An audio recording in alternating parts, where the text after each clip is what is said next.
بسم اللہ الرحمن الرحیم۔ السلام علیکم، ویلکم ٹو آڈیو کالمز۔ ہمارے چینل پر نئے آنے والے دوستوں سے درخواست ہے کہ ہمارے چینل کو سبسکرائب کیجیے تاکہ ہماری ہر نئی آنے والی ویڈیو کا نوٹیفیکیشن آپ کو ملتا رہے۔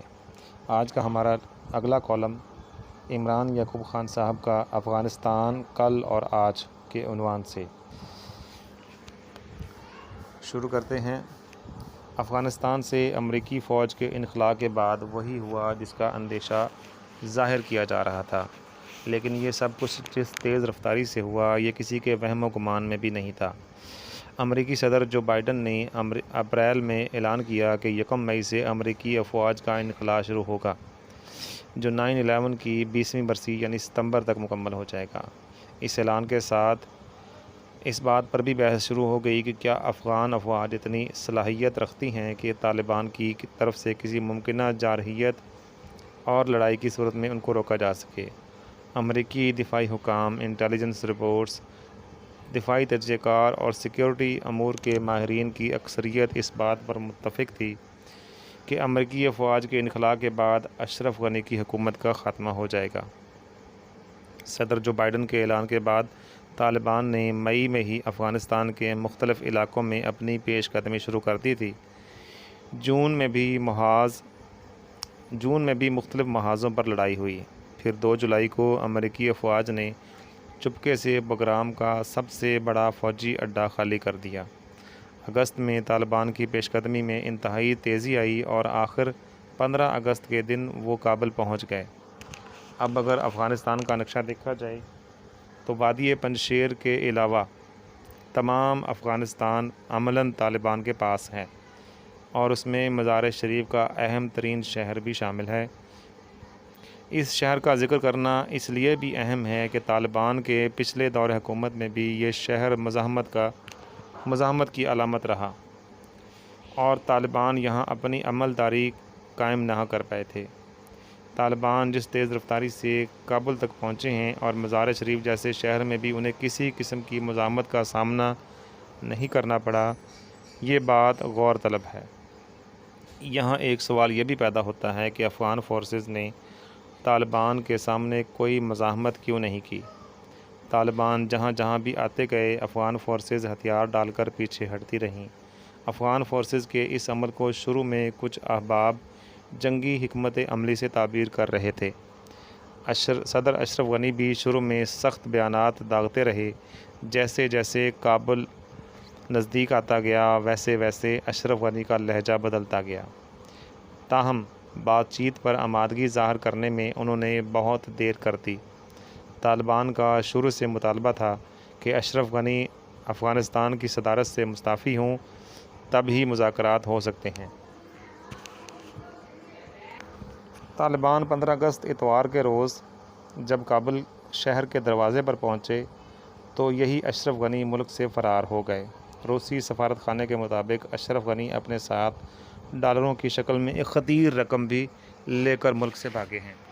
افغانستان سے امریکی افواج کے انخلاء کے بعد طالبان اپنے سیاسی، جنگی اور اخلاقی موقف کی فتح قرار دیتے ہیں۔ اشرف غنی کے یوں ملک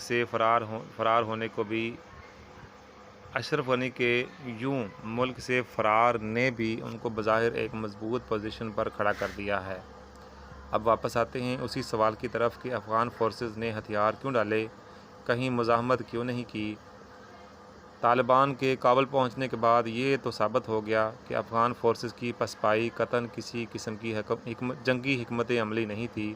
تاہم یہ بات ضرور کہی جا سکتی ہے کہ ایسی فوج جس سے سیاسی اور عوامی حمایت حاصل نہ ہو وہ لڑنے کا جذبہ پیدا نہیں کر سکتی۔ شاید افغان فورسز کے ساتھ بھی ایسا ہی کچھ معاملہ تھا۔ عوامی سطح پر فوج کو کتنی پذیرائی حاصل تھی، اس حوالے سے حتمی طور پر شاید کوئی رائے قائم نہیں کی جا سکتی۔ تاہم یہ رائے ضرور دی جا سکتی ہے کہ سیاسی قیادت فوج میں اپنے شہروں کا دفاع کرنے کا جذبہ بیدار کرنے میں ناکام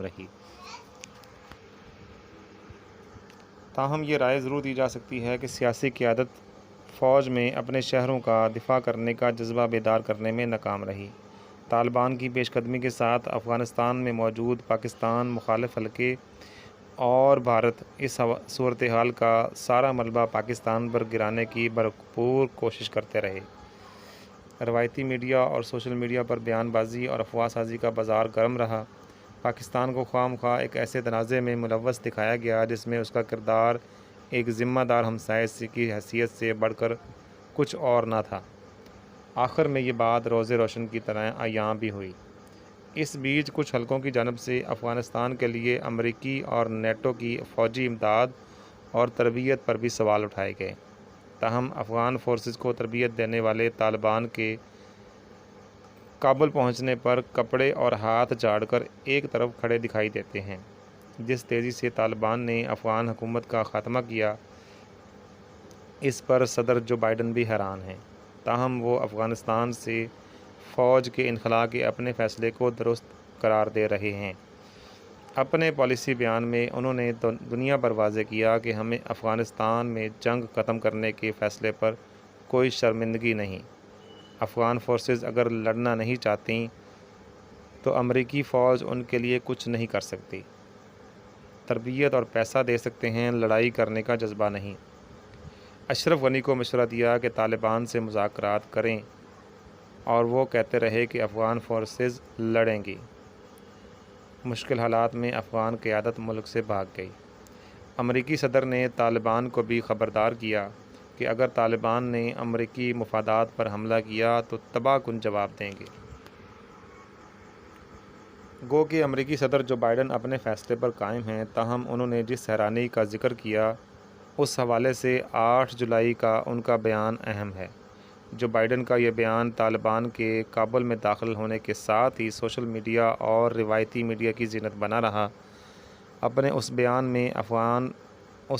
بیان میں امریکی صدر افغان فورسز کی صلاحیتوں کے بارے میں کافی پر اعتماد نظر آئے اور اس بات پر مصر تھے کہ افغان فورسز طالبان کے سامنے ڈٹ جائیں گی اور اپنے ملک کا دفاع کریں گی۔